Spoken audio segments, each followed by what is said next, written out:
Hey guys, N2PQJ again with K2JX, and he's been kind enough to give some ham knowledge over here. We just finished installing a mobile rig. We did the wiring. I wanted to set up a scanner, gonna put this up. Everything works, but Jack was talking about fuses, and I figured this was a good time to ask a couple quick questions. So Jack, you were talking about the type of, so we use the blade fuses. Yeah, we use the blade fuse. Right, and for the blade fuse, you were talking about the ratings? Yeah, the fuses for automotive work and DC work are rated, well, all fuses are rated in voltage and in current. So it's important when you use a fuse, if you're using it for, say, an antique transmitter, like a boat anchor, those will be rated for a higher voltage, like 120 and up. When you're dealing with cars, they should be rated for DC, 32 volts.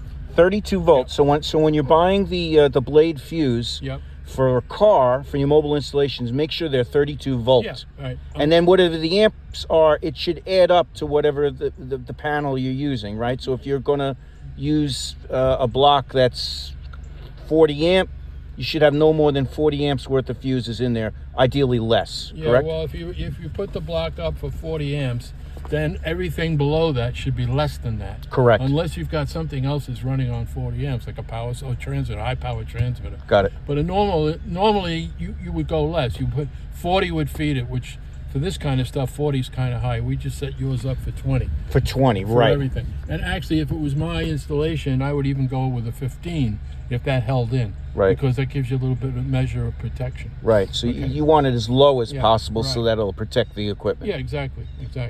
All But right. We're wired around the, around the wiring of the car. We went directly to the battery, and it's fused off the battery with a 20 amp fuse.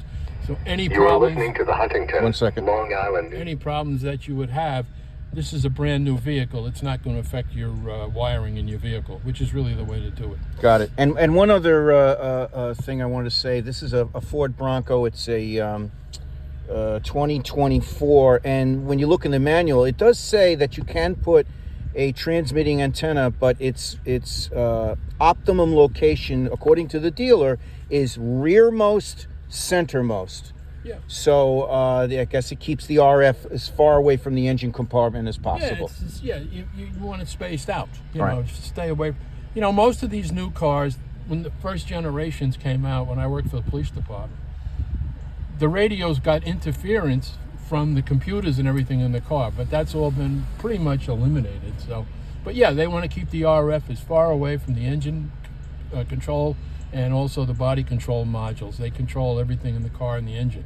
So not only that, they cover themselves that way too. Sure, good point. Good point. If you stick an antenna clip an antenna on the hood and you're running 50 watts and you key it, you could get into the engine. Sure. The ECM, the electronic control module. So Sure. yeah. And also you got to make sure everything is grounded, usually to the frame of the vehicle, to lessen the effects of RF. Because RF needs another ground. It's looking for a ground. So when you put an antenna on a car, the best spot is in the middle of the roof, and you use the roof as the ground plane. Or if it's on a pickup truck like mine, it uses the frame and the bed and all that as the quarter wave of for the ground plane of an antenna. That's really what you need. Very good, Jack. So YouTube, I know you guys love Jack's information because I do, and now I am. It's correct. But it's good information, though. So I'm going to make more videos of Jack. Give us a thumbs up. Let us know you like this. I know you will, and that'll convince Jack to keep me throwing phones in his face and recording him. All right, guys. Have a great day from K2JX and N2PQJ.